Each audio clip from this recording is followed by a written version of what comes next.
À propos des sondages, j'ai eu une information il y a une dizaine de jours à laquelle je n'ai pas cru.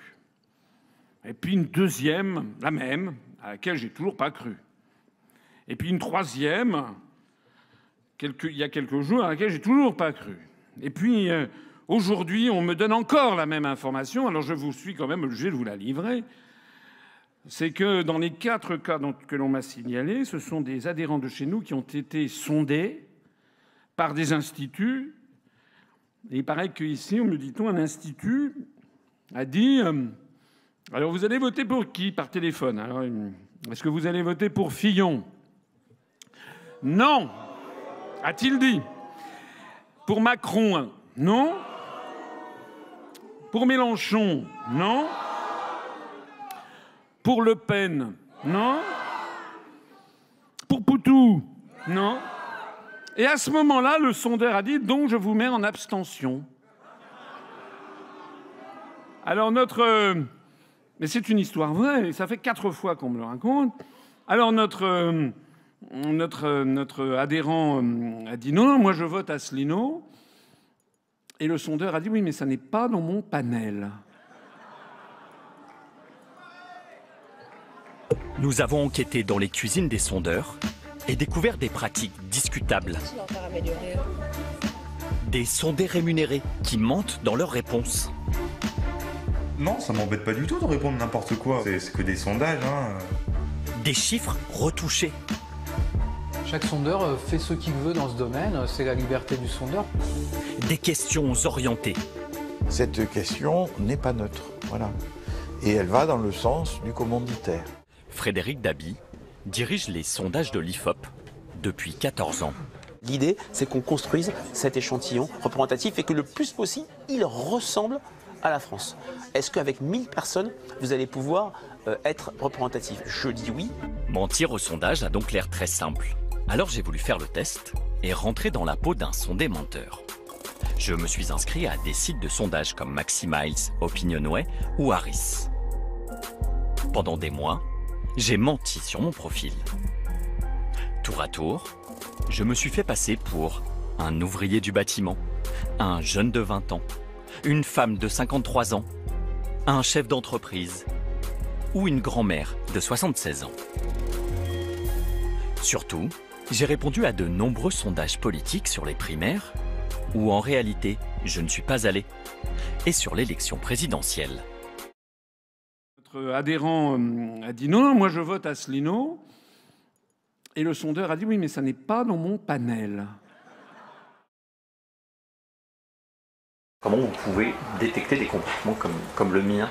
On ne peut pas détecter quelques individus. On ne peut pas détecter quelques individus.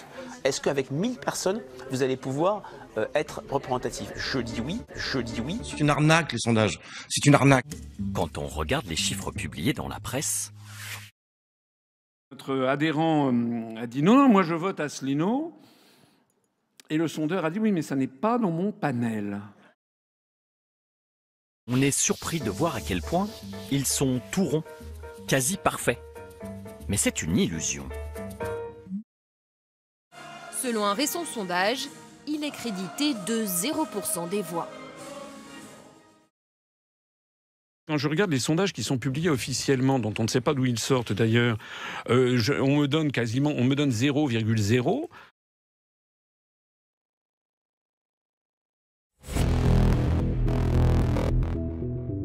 À part ça, il paraît que vous êtes 0,0%. Vous avez vu? Nous avons fait un rassemblement pour fêter les 10 ans de l'UPR, c'était le 25 mars dernier. Un certain nombre de vos confrères y sont allés, ils ont été sidérés par le nombre de personnes qu'il y avait. Il y avait 6500 personnes, et non seulement par le nombre, mais par la ferveur des gens.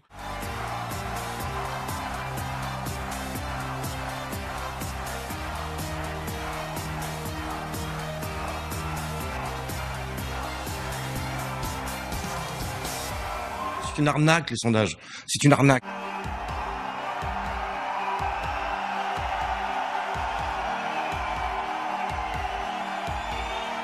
C'est une arnaque, les sondages. C'est une arnaque. Vous savez, sur Internet, Le site unionpopulairerépublicaine.fr, upr.fr est le site le plus consulté de tous les partis politiques français. Vous savez que les bookmakers britanniques me mettent en 5e position et eux, ils jouent de l'argent, donc pour eux, ça compte.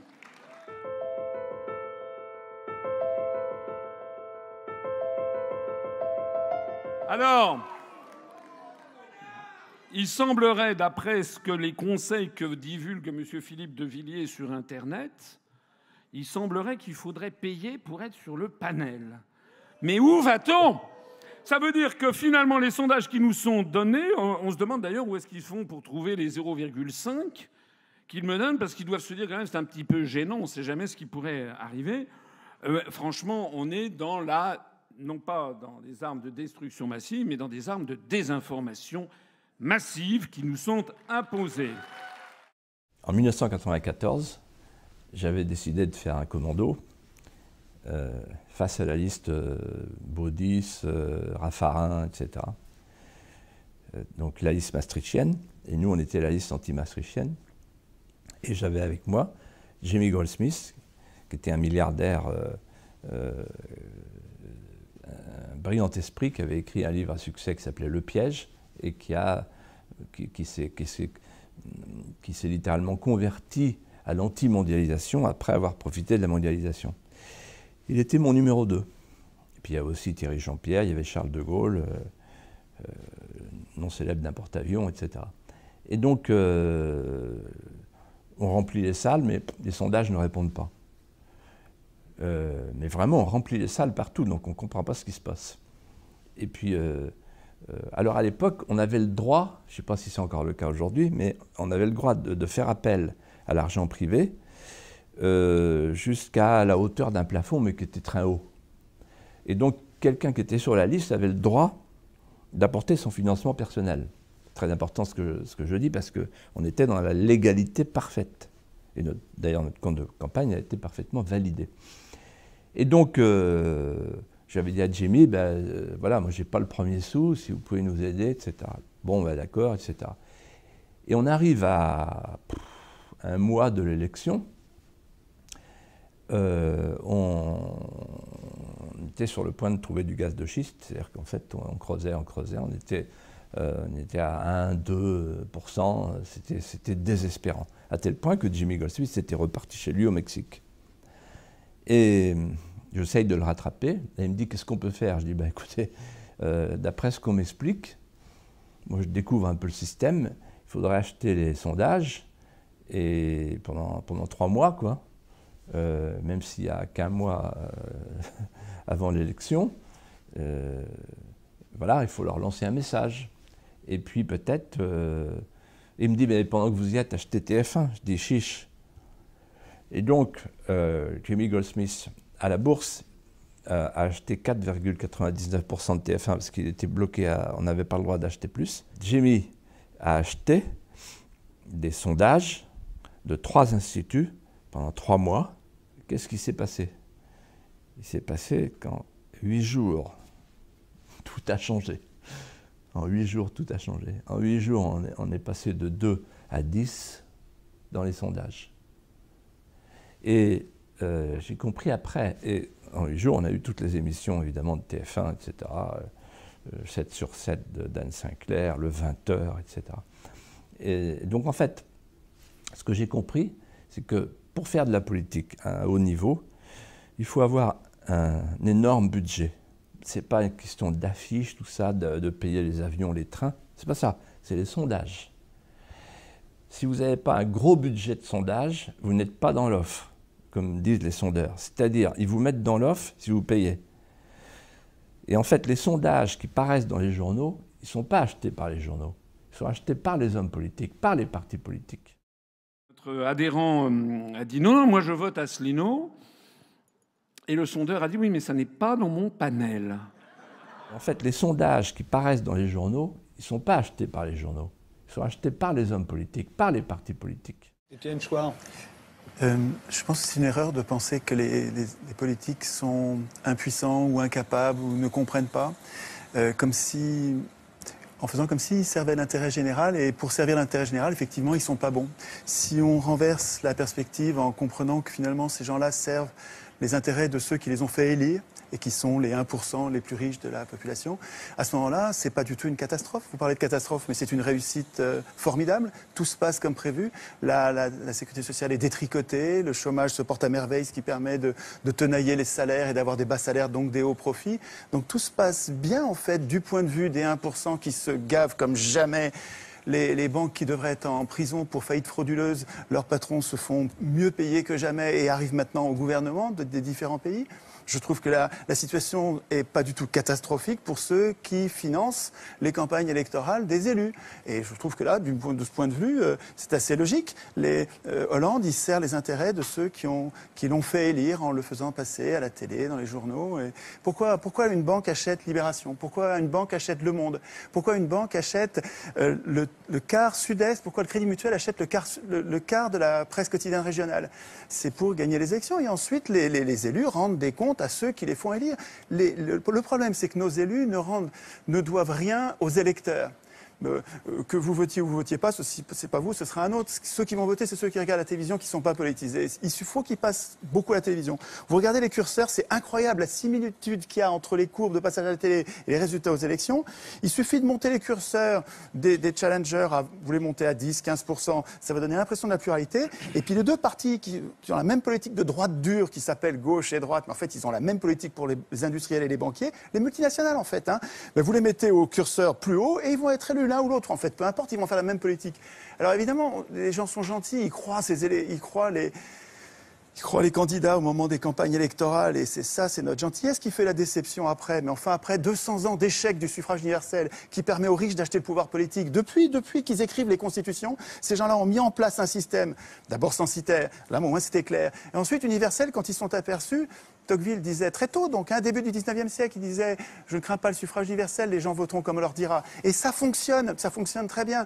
Donc, le fait de désigner des maîtres au lieu de voter des lois est une imposture politique. Nous ne sommes pas en démocratie. En démocratie, nous voterions nos lois. Nous-mêmes, un homme, une voix pour voter les lois, pas pour désigner des maîtres. Le fait de nous imposer de désigner des maîtres est une supercherie.